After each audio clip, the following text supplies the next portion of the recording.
Hello, welcome to the Sterling Heights Public Library. My name is Brent, and today we're talking about lamb shanks. So let's talk a little bit about our ingredients. I've got 2 lamb shanks here. These are about 1.25 pounds each. Total package was about 2.5 pounds. This should be enough to feed between 2 and 4 people, depending on what else you serve with it. Our seasonings, we're going to have, I got some rosemary, some garlic, and some parsley. I've got salt and pepper, got a little tomato paste. Our vegetables, I've got onion, celery, and carrot. About 1.5 cups of the onion and the celery, about 2 cups of the carrots. I've got a cup of red wine and a little olive oil to saute things. I've pre-seasoned the lamb shanks already. I've already salt and peppered those. So 1 or 2 things about lamb shanks real quick. You'll notice these are about the same general size and shape as a turkey drumstick, a big turkey drumstick.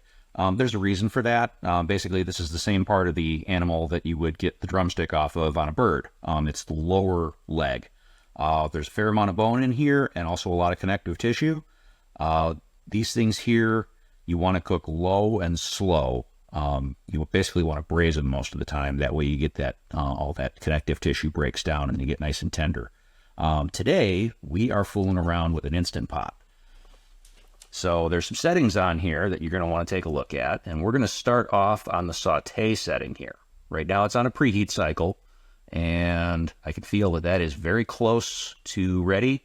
I'm going to go ahead and put a little oil in there and brown these things first. So you got the olive oil here. I'm going to start with about 2 tablespoons, and I'm just going to put these right in.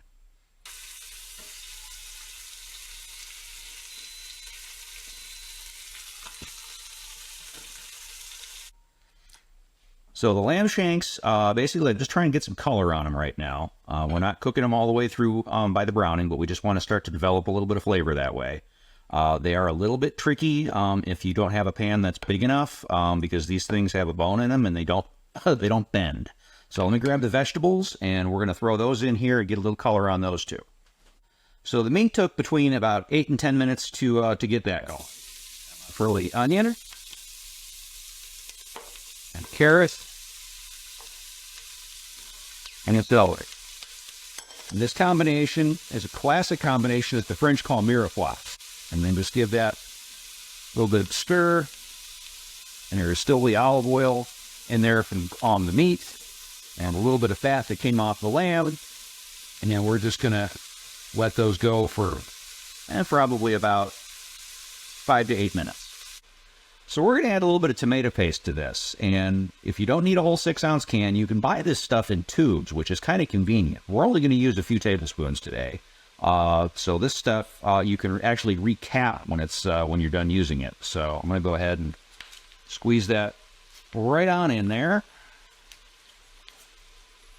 We're going to continue to saute this mixture for a few more minutes. I am going to add a little bit more salt and pepper, because so far I've only seasoned the meat. I have not seasoned vegetables. I'm going to go ahead and throw in about 4 whole cloves of garlic, about a tablespoon of fresh rosemary, and I chopped up that parsley. There's about a 1/4 cup here. I did include the stems with this. You definitely can use parsley stems. You don't have to just use the leaves. I'm going to go ahead and give this a stir. So this has been going for a few minutes, and we've got the vegetables are starting to cook. They are certainly nowhere near done yet. We just wanted to get a little bit of work on those. I might go ahead and nestle those lamb shanks right down in there, and would add that cup of wine.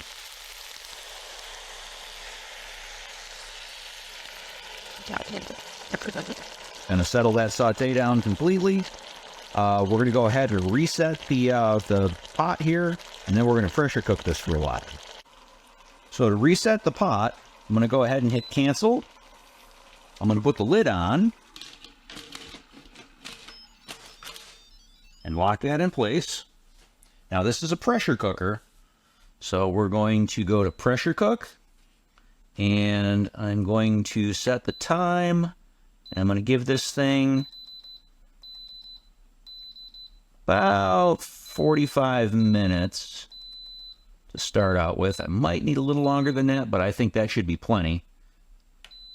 I'm going to hit start, and I'm going to walk away for about 45 minutes.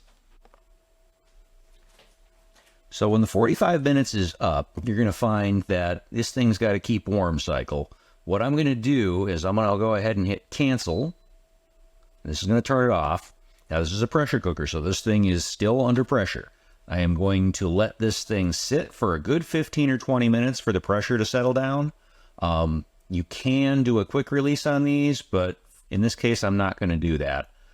So when the pressure on this thing finally settles down, there's a button up here that's going to drop. You'll hear it click. So this is ready to check. Pressure's released already. We're going to pop the top off of that. And, oh, the smell coming out of that is amazing. Okay, so this is what those lamb shanks are going to look like. And you can see that the meat on these is just about ready to fall off the bone.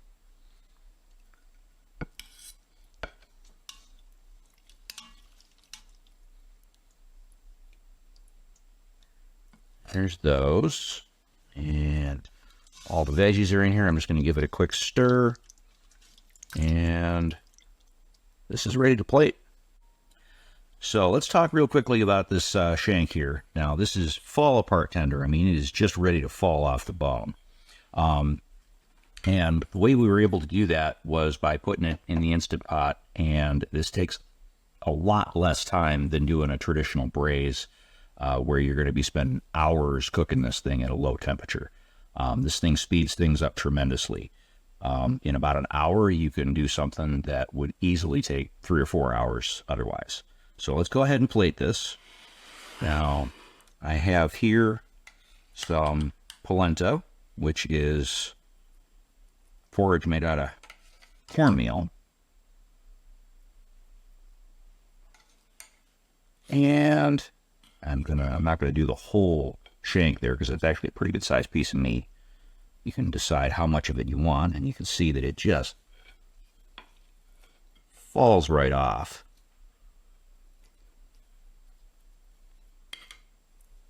There's that. I'm going to get some of those nice carrots and onions and celery here. That wine.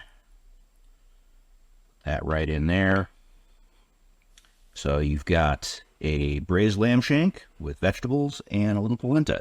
If you don't want to make polenta, mashed potatoes work great for this.